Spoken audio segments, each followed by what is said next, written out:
नमस्कार, आवाज समाचार में आपका स्वागत है। मैं हूं मनोज श्रीवास्तव। खबरों की शुरुआत करते हैं इस वक्त की हेडलाइंस के साथ। विपक्ष के खिलाफ पीएम मोदी की हुंकार, कांग्रेस और समाजवादी पार्टी पर हिंदू मुसलमानों को लड़वाने का आरोप। कहा, समाजवादी पार्टी के शहजादे करते थे दंगाइयों का सम्मान। केजरीवाल का पीएम मोदी पर वार। कहा, अमित शाह के लिए वोट मांग रहे हैं मोदी। चुनाव के बाद अमित शाह को बनाएंगे उत्तराधिकारी। योगी को सीएम पद से हटा देगी बीजेपी। चुनाव के बीच ममता का बड़ा ऐलान। इंडिया गठबंधन की सरकार बनी तो बाहर से देंगी समर्थन। अधीर रंजन चौधरी का पलटवार। ममता बनर्जी पर भरोसा नहीं। निफ्टी वीकली एक्सपायरी के दिन आखिरी घंटे में शानदार खरीदारी। बीएसई के लगभग सभी सेक्टर इंडेक्स में तेजी। मिड कैप इंडेक्स में करीब 1% की तेजी। सेंसेक्स 677 और निफ्टी 200 से ज्यादा अंक चढ़ा। चांदी की चमक बढ़ी। एमसीएक्स पर ऑल टाइम हाई पर पहुंचे भाव। कॉमेक्स पर भी दाम 11 सालों की ऊंचाई पर। स्वाति मालीवाल से बदसलूकी मामले पर सियासत और जांच तेज। केजरीवाल की चुप्पी पर बीजेपी ने उठाए सवाल। इधर महिला आयोग ने भेजा पीए को नोटिस। दिल्ली पुलिस भी एक्शन में। और मॉनसून को लेकर अच्छी खबर। समय पर आ रहा है मॉनसून। आईएमडी ने केरल में 31 मई तक बारिश की जताई संभावना।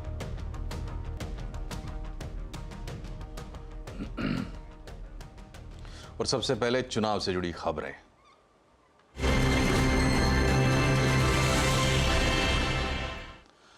प्रधानमंत्री नरेंद्र मोदी ने यूपी के प्रतापगढ़ में राहुल गांधी के खटाखट वाले बयान पर तंज कसा। उन्होंने कहा कि शहजादों को न मेहनत की आदत है और न ही नतीजे लाने की, इसलिए ये कहते हैं कि देश का विकास अपने आप होगा। देश का विकास खटाखट होगा। पीएम ने कहा कि 4 जून के बाद इंडी गठबंधन टूटकर बिखर जाएगा। खटाखट खटाखट।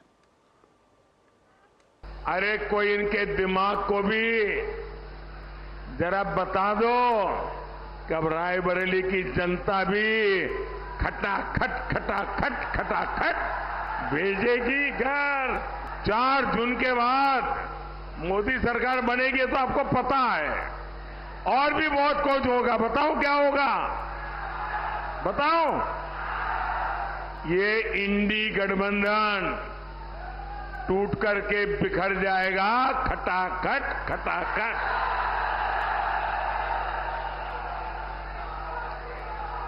पराजय के बाद बलि के बकरे को खोजा जाएगा।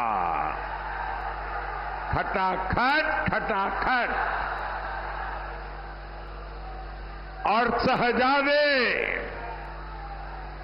चाहे वो लखनऊ वाले शहजादे हो या दिल्ली वाले, ये शहजादे गर्मी की छुट्टियों पर विदेश निकल जाएंगे।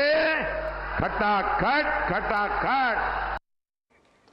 प्रधानमंत्री नरेंद्र मोदी ने जालौन में विपक्ष पर जमकर निशाना साधा। पीएम मोदी ने कहा कि सपा कांग्रेस का इंडी गठबंधन तुष्टीकरण के गर्त में गिरता चला जा रहा है। वोट बैंक की राजनीति से ऊपर नहीं उठ रहा। कभी छिपकर तो कभी खुलेआम हिंदू मुसलमान कर रहा है। एक तरफ मोदी संतुष्टीकरण से सच्चा सामाजिक न्याय देने में जुटा है, तो वहीं सपा कांग्रेस का इंडी गठबंधन तुष्टीकरण के गर्त में गिरता चला जा रहा है। वोट बैंक की राजनीति से ऊपर नहीं उठता है। आए दिन कभी छिप करके कभी खुलेआम हिंदू मुसलमान 70 साल से यही खेल करते रहे। लखनऊ में अरविंद केजरीवाल ने बीजेपी पर प्रहार किया। केजरीवाल ने एक बार फिर अमित शाह और यूपी के सीएम योगी आदित्यनाथ को लेकर बड़ा दावा किया है। अब अगले साल 17 सितंबर को प्रधानमंत्री मोदी जी 75 साल के होंगे और मोदी जी ने तय कर लिया है कि अमित शाह जी को वो अपना वारिस बनाएंगे और अमित शाह जी अगले साल 17 सितंबर को देश के प्रधानमंत्री बनाने का उन्होंने तय किया है मोदी जी ने। इसके ऊपर मोदी जी पिछले 1-2 साल से लगे भी हुए हैं। क्योंकि भारतीय जनता पार्टी के अंदर अमित शाह जी के सामने जो जो बाधाएं पैदा कर सकता था नेता, एक एक करके उन सब नेताओं को साइड कर दिया गया, उनका पत्ता साफ कर दिया गया। इधर विपक्षी इंडिया गठबंधन को ममता से बड़ा बूस्टर मिला। चुनाव के बीच पश्चिम बंगाल की मुख्यमंत्री ममता बनर्जी ने गठबंधन को समर्थन का बड़ा ऐलान कर दिया। उन्होंने कहा कि अगर केंद्र में विपक्षी सरकार बनी तो उनकी पार्टी बाहर से समर्थन करेगी। इंडिया জোট এখানকার বাংলা সিপিএম কংগ্রেসকে ধরবেন না, ও দুটো আমাদের সাথে নেই, ও দুটো বিজেপির সাথে আছে। ইন্ডিয়া জোটকে নেতৃত্ব দিয়ে বাইরে থেকে সব রকম সাহায্য করে আমরা সরকার গঠন করে দেব, যাতে বাংলায় আমার মা বোনদের কোনোদিন অসুবিধে না হয়, আমার 100 দিনের কাজে কোনোদিন অসুবিধে না হয়। कांग्रेस नेता अधीर रंजन को ममता पर भरोसा नहीं। अधीर ने कहा कि ममता पर निशाना साधा उन्होंने और कहा कि इंडिया गठबंधन को तोड़कर वो भाग गई। कहां से अंदर बाहर कैसे क्या करेंगे उनकी पता कर लो, उनसे पूछ लो। मैं उनसे भरोसा नहीं करते, गठबंधन छोड़ के भागी उन्होंने, उनकी बातों पे कोई भरोसा नहीं। अगर बीजेपी की तरफ ज्यादा भारी रहे तो वो उस तरह भी जा सकते। मुझे उनके ऊपर कोई भरोसा नहीं कि गठबंधन तोड़ने वाली ममता बनर्जी सबने देखा है। और महाराष्ट्र की चुनावी सियासत भी गर्म है। शिवसेना यूबीटी के नेता आदित्य ठाकरे ने पीएम मोदी और बीजेपी पर निशाना साधा है। उन्होंने कहा कि बीजेपी जब हारने लगती है तो हिंदू मुसलमान करने लगती है। आदित्य ठाकरे से खास बातचीत की हमारे संवाददाता विवेक गुप्ता ने। पीएम मोदी ने न्यूज 18 इंडिया के एक्सक्लूसिव इंटरव्यू में कहा था कि हिंदू मुस्लिम में कोई भेदभाव नहीं रखते हैं। अगर वो हिंदू मुस्लिम भेदभाव रखेंगे तो ये सब कुछ राजनीति है वो जो छोड़ देंगे। फिर राजस्थान का भाषण कौन सा था, आज का भाषण कौन सा रहा? तो फिर किस बयान को हम माने?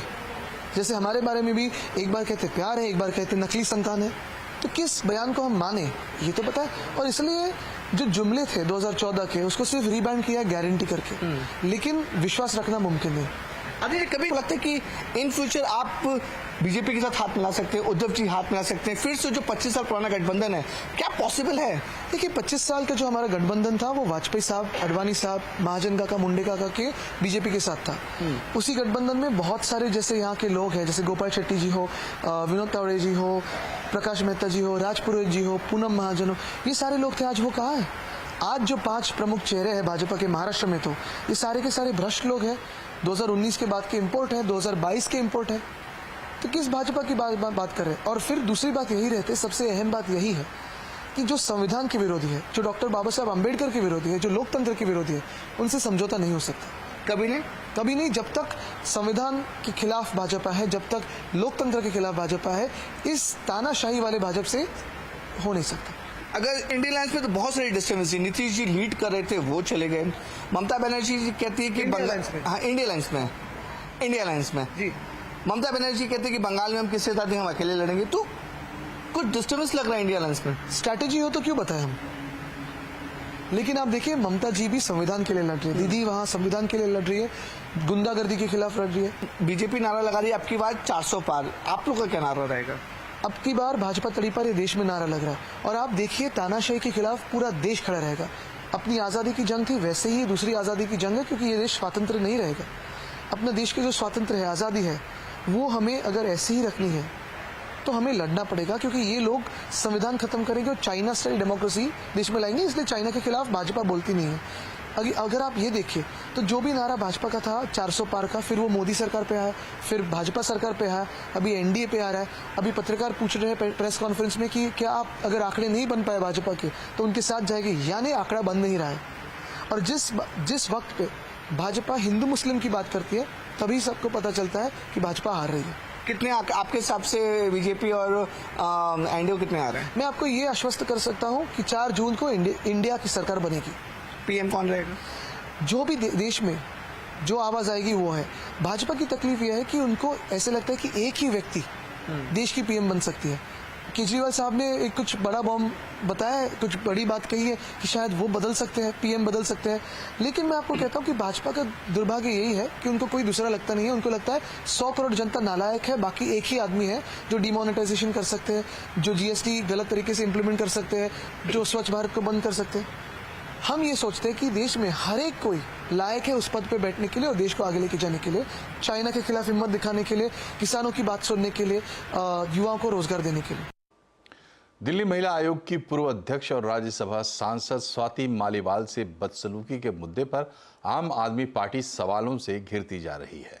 आज लखनऊ में अखिलेश यादव के साथ साझा प्रेस कॉन्फ्रेंस में जब अरविंद केजरीवाल से स्वाति मालीवाल के मुद्दे पर सवाल किया गया तो वो सवालों से बचते नजर आए। केजरीवाल ने माइक अखिलेश यादव की तरफ कर दिया। इसके बाद अखिलेश ने कहा कि देश में इससे बड़े और भी मुद्दे हैं। हालांकि बाद में संजय सिंह ने स्वाति मालीवाल के मुद्दे पर बीजेपी पर राजनीति करने का आरोप लगा दिया। 13 मई को दिल्ली के सीएम हाउस में स्वाति मालीवाल के साथ सीएम के पीए विभव कुमार ने बदसलूकी की थी और अगले दिन खुद संजय सिंह ने ये बात स्वीकार करते हुए विभव पर कार्रवाई की बात कही थी। अरविंद जी, स्वाति मालीवाल के मामले में अभी तक आप कुछ बोले नहीं है। आपकी ओर से आपके साथ में स्वाति मालीवाल के मामले में अभी तक अरे उससे ज्यादा जरूरी और चीजें भी हैं, कागज हम निकाल लिए। आम आदमी पार्टी हमारा परिवार है।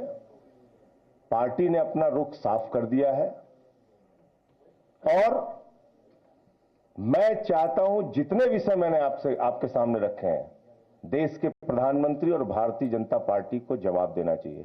स्वाति मालीवाल के मामले में जवाब देना, जब वो पहलवान बेटियों के लिए जंतर मंतर पे न्याय मांगने गई थी स्वाति मालीवाल जी, उस समय घसीट के मरवाया पुलिस वालों से। तो इसलिए इस पर राजनीतिक खेल ना खेलें, मैं सिर्फ इतना कहना चाहता हूं। स्वाति मालीवाल के सवाल पर केजरीवाल की चुप्पी को लेकर बीजेपी केजरीवाल पर हमलावर हो गई है। बीजेपी प्रवक्ता गौरव भाटिया ने केजरीवाल पर गंभीर आरोप लगाए हैं। ये जो पाप, उसको शीश महल क्या कहें, अरविंद केजरीवाल के गुंडागर्दी करने का घर कहें तो ज्यादा अच्छा है। कभी चीफ सेक्रेटरी पिट जाते हैं मुख्यमंत्री आवास पे दिल्ली में, कभी एक सांसद नेत्री पिटती हैं। तो ये पूछा जाएगा, ये जो पाप हो रहे हैं मुख्यमंत्री आवास में, इस पे अरविंद केजरीवाल का क्या कहना है? और चिंताजनक यह है कि जिस पे अरविंद केजरीवाल को कार्रवाई करनी थी, वो उनका जुड़वा भाई बनके अपराध में साथ साथ घूम रहा है। स्वाति मालीवाल से बदसलूकी के मामले में केजरीवाल के पीए विभव कुमार की मुश्किलें बढ़ सकती है। राष्ट्रीय महिला आयोग ने स्वाति मालीवाल मामले में संज्ञान लेते हुए विभव कुमार को तलब किया है। महिला आयोग ने विभव को नोटिस जारी करके उन्हें कल पेश होने का निर्देश दिया है। आपको बता दें कि स्वाति मालीवाल खुद महिला अधिकारों के लिए आवाज उठाती रही हैं। वो दिल्ली महिला आयोग की अध्यक्ष भी रह चुकी हैं। और अब चुनावी मूड माहौल से जुड़ी कुछ खबरें।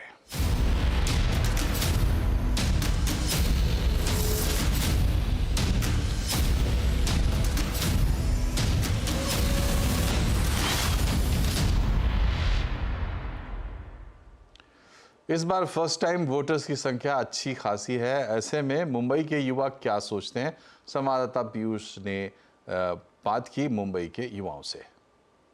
देश में चल रहे लोकसभा चुनावों को किस तरीके से देखते हैं युवा, अब इस बात को जानने के लिए मैं आ चुका हूं मुंबई स्थित खालसा कॉलेज जो 1937 में स्थापित हुआ था। यहां के कुछ बच्चे मेरे साथ मौजूद हैं जो मीडिया एंड साइंस की पढ़ाई करते हैं। किस तरीके से देखते हैं आप इस पूरे चुनाव को? जो भी डेवलपमेंट में देश के विकास करेगा, जो भी हमारे देश को ऊंचे स्तर पर ले जाएगा, किसी हम फॉरेन कंट्री में जाए तो हमारी एक रेपुटेटेड वैल्यू हो। पहले इंडिया को जैसे एक अलग नज़र से देखा जाता था, अब एक अलग नज़रिए से देखा जाता है। तो वो सारे कुछ मुद्दे हैं जिन पे मैं अपना वोट डालना चाहूँगा इस बार का। पर्टिकुलर मेरी जो एरिया है, मेरे जो क्षेत्र है, मेरा चुनाव क्षेत्र है, मुझे उस चुनाव क्षेत्र में सबसे अच्छे कैंडिडेट खड़ा जिताना चाहिए ताकि मेरा जो कैंडिडेट हो मेरे क्षेत्र का विकास करे और eventually in the end of the day देश का विकास हो ही जाएगा। मतलब पार्टी को नहीं देखेंगे, आप प्रत्याशी को देखें? प्रत्याशी को देखना चाहिए ऑब्वियसली। आई थिंक विलेजेस और बहुत सारे विलेजेस और रूरल एरियाज़, अर्बन एरियाज़ में थोड़ा लाइट्स वगैरह का प्रॉब्लम है, तो उधर भी लाइट्स और इलेक्ट्रिसिटी वगैरह पहुंचना चाहिए। तो उस पर I think I will vote.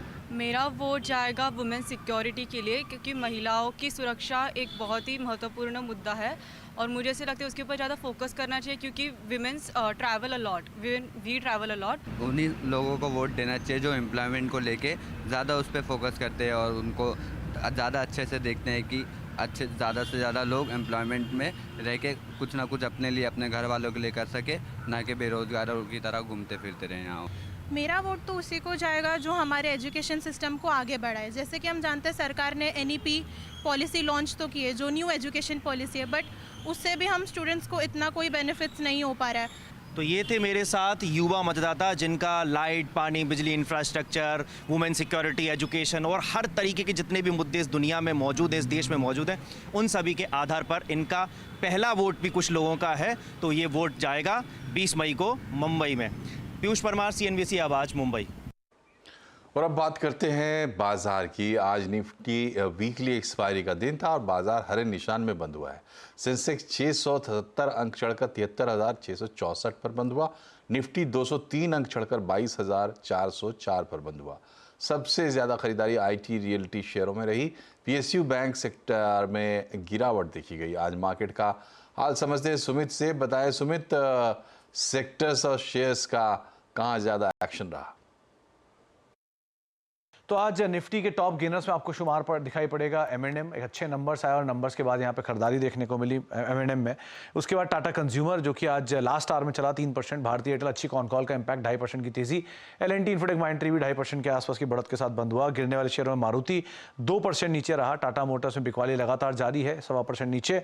SBI करीब 1% नीचे रहा और BPCL 1% बिकवाली यहाँ देखने को मिली। मिड कैप में आइनॉक्स विंड 9% ऊपर। टीटागढ़ रेल सिस्टम नंबर्स का इंपैक्ट 9% ऊपर। NCC नंबर्स का इंपैक्ट 9% ऊपर। इरकॉन करीब 7% की खरीदारी यहां बनते दिखाई पड़ी। शोभा लिमिटेड आज मिड कैप के गिरने वाले शेयरों में 5 स्टार बिजनेस फाइनेंस करीब 3.5% नीचे। फिनलेक्स इंडस्ट्री 3% नीचे और नुवामा 2.5% की बिकवाली यहां देखने को मिली। आज रियल एस्टेट का दिन था तो ओबरॉय रियल्टी आज एफ का टॉप गेनर। सनटेक रियल्टी 4.5% ऊपर। DLF और गोदरेज प्रॉपर्टीज में भी खरीदारी बनते हुए दिखाई पड़ी।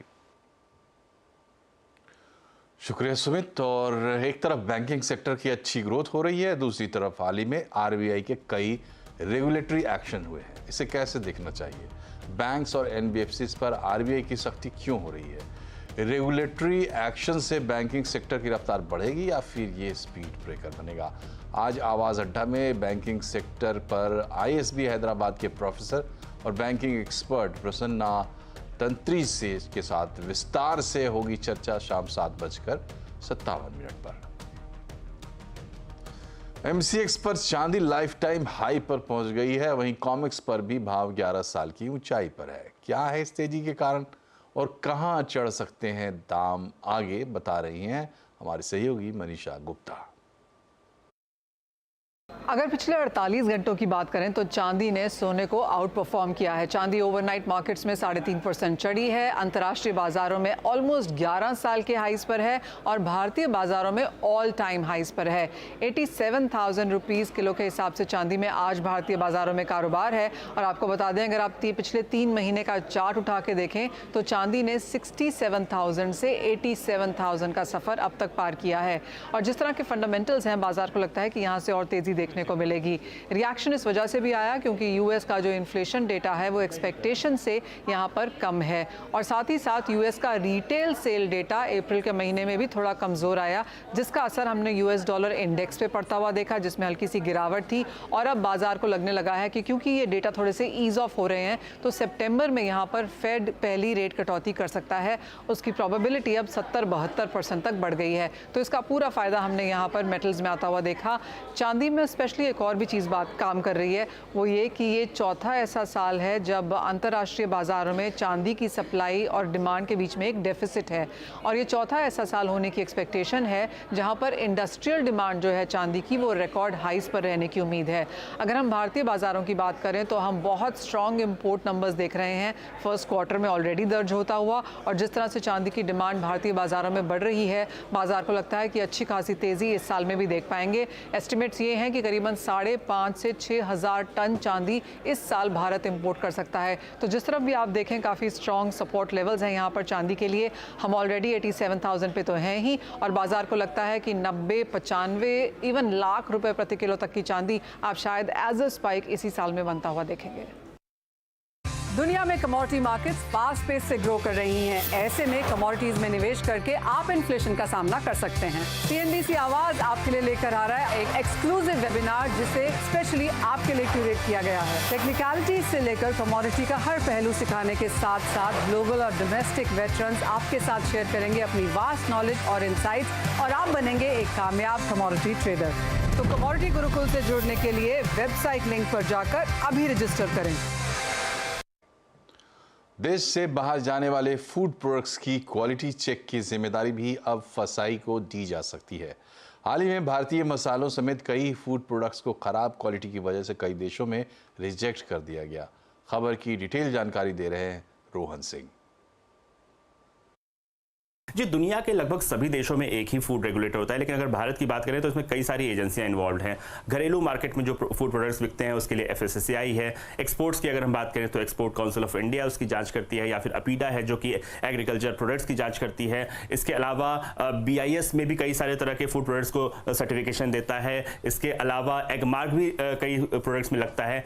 अब जो तैयारी की जा रही है कि एक ही ऐसी एजेंसी होगी FSSAI जिसके हाथ में सारे तरह के सर्टिफिकेशन की जिम्मेदारी होगी। भले ही जो बाकी एजेंसीज हैं, चाहे वो एक्सपोर्ट काउंसिल ऑफ इंडिया हो या अपीडा हो, वो अपना काम करती रहेंगी, लेकिन सर्टिफिकेशन का पूरा काम जो है वो FSSAI के हाथ में रहेगा। इसकी तैयारी किया जा रही है और इसके लिए प्रस्ताव भी तैयार कर लिया गया है। इसके लिए जो करना होगा कि फूड सेफ्टी एक्ट में बदलाव करना पड़ेगा और एक्सपोर्ट को भी इसमें शामिल करना होगा। इसके लिए पार्लियामेंट की मंजूरी की जरूरत पड़ेगी और हो सकता है कि जो चुनाव है उनके बाद इस पर काम किया जाए, लेकिन कॉमर्स मिनिस्ट्री और हेल्थ मिनिस्ट्री इसको लेकर बातचीत कर रही है। और ये ऐसा इसलिए है क्योंकि हाल के ही दिनों में अगर आप देखें तो कई सारे जो भारत के जो फूड शिपमेंट्स हैं उनको रिजेक्ट किया गया, चाहे वो मसाले हों सब स्टैंडर्ड क्वालिटी की वजह से या फिर कई सारे टॉक्सिक्स की वजह से।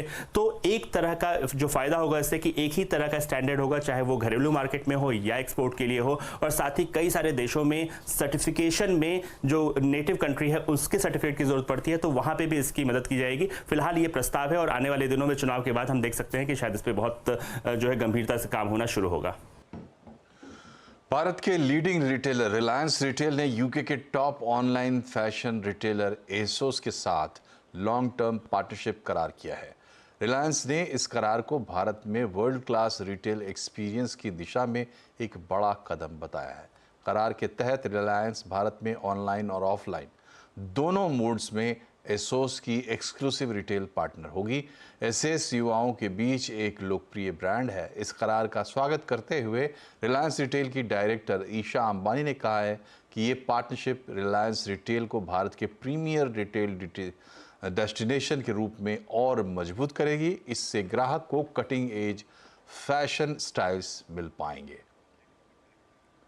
स्पेक्ट्रम नीलामी को अच्छा रिस्पांस मिला है। टेलीकॉम कंपनियों ने 4,350 करोड़ रुपए की अर्नेस्ट मनी डिपॉजिट जमा की है। 6 जून को स्पेक्ट्रम की नीलामी होनी है। खबर की डिटेल बता रहे हैं असीम मनचंदा। 6 जून से स्पेक्ट्रम की नीलामी होने वाली है। सरकार इस साल 8 स्पेक्ट्रम बैंड की नीलामी कर रही है। इनकी रिजर्व कीमत करीबन 93,000 करोड़ रुपए है। 3 टेलीकॉम कंपनियां इस नीलामी में पार्टिसिपेट कर रही हैं। तीनों टेलीकॉम कंपनियों ने कुल मिलाकर के 4,350 करोड़ रुपए की अर्नेस्ट मनी डिपॉजिट कराई है। सबसे ज्यादा EMD रिलायंस जियो ने कराई है। रिलायंस जियो ने करीब 3,000 करोड़ रुपए की EMD जमा कराई है, जबकि भारतीय एयरटेल ने 1,050 करोड़ रुपए की EMD जमा कराई है। और तीसरे नंबर पर वोडाफोन आइडिया है, जिसने की करीब 300 करोड़ रुपए की EMD जमा कराई है। EMD से ही टेलीकॉम कंपनियों को पॉइंट्स मिलते हैं और वो पार्टिसिपेट ऑप्शन में उसी हिसाब से कर सकती है। और इससे ही तय होता है कि कंपनियों का लेवल का पार्टिसिपेशन किस तरह से होगा। तो अगर मैं पिछले साल की बात, पिछली नीलामी की बात करूं तो टेलीकॉम कंपनियों ने 21,000 करोड़ रुपए से ज्यादा की EMD जमा कराई थी, लेकिन इस बार टेलीकॉम कंपनियों ने 4,350 करोड़ रुपए की EMD जमा कराई है। तो सरकार को करीबन 15,000 से लेकर के 20,000 करोड़ रुपए इस नीलामी से मिलने की उम्मीद है। 6 जून को इसकी नीलामी होगी और देखना होगा कि कंपनियां कितना स्पेक्ट्रम इस नीलामी में खरीदती हैं। मॉनसून इस साल समय पर आने के इशारे कर रहा है। IMD के मुताबिक केरल में 31 मई तक मॉनसून की बारिश हो सकती है। IMD के केएस होसिलकर का कहना है कि इस साल सामान्य से ज्यादा बारिश होने की संभावना है। मौसम विभाग ने पूरे देश के लिए 2024 का जून से सितंबर के मानसून के ऊपर जो सीजनल फोरकास्ट है लॉन्ग रेंज फोरकास्ट है, इसमें ये कहा है कि पूरे देश में जो है अगर आप देखेंगे तो अबो नॉर्मल से अधिक रेनफॉल रहने की संभावना है। अगर आप आंकड़े में अगर हम बात करेंगे तो जो देश का जो एवरेज रेनफॉल है उसके 106% जो है मानसून रहने की संभावना है। लेकिन ये फर्स्ट स्टेज का फोरकास्ट था, पूर्वानुमान था सीजनल। हम कुछ ही दिनों में मई के आखिर के सप्ताह में हम लोग और एक second stage LRF long range forecast monsoon का देगी, जिसमें और भी बहुत सारे अपडेट्स रहेंगे जिसका फायदा जो है पूरे देश को और बाकी सब स्टेक होल्डर्स को रहे। जो पूर्वानुमान हमने दिया है उसमें चारधाम यात्रा में अब लोग मोबाइल फोन का इस्तेमाल नहीं कर सकेंगे। उत्तराखंड सरकार ने चारों धाम केदारनाथ, बद्रीनाथ, यमुनोत्री और गंगोत्री में मोबाइल फोन पर बैन कर दिया है। अब मंदिर से 200 मीटर तक मोबाइल पूरी तरह प्रतिबंधित रहेंगे और अगर नियमों का पालन नहीं किया गया तो सख्त कार्रवाई भी होगी। उत्तराखंड के मुख्य सचिव राधा रतूड़ी ने ये जानकारी दी। उन्होंने कहा कि यात्रा के दौरान अनुशासन बनाए रखने और श्रद्धालुओं की सुविधा के लिए ये कदम उठाया गया है। और इसी के साथ बुलेटिन में फिलहाल इतना ही। खबरों पर आप रहिए अपडेट और जुड़े रहिए CNBC आवाज से हमारे सोशल मीडिया हैंडल्स के जरिए 24 घंटे। नमस्कार।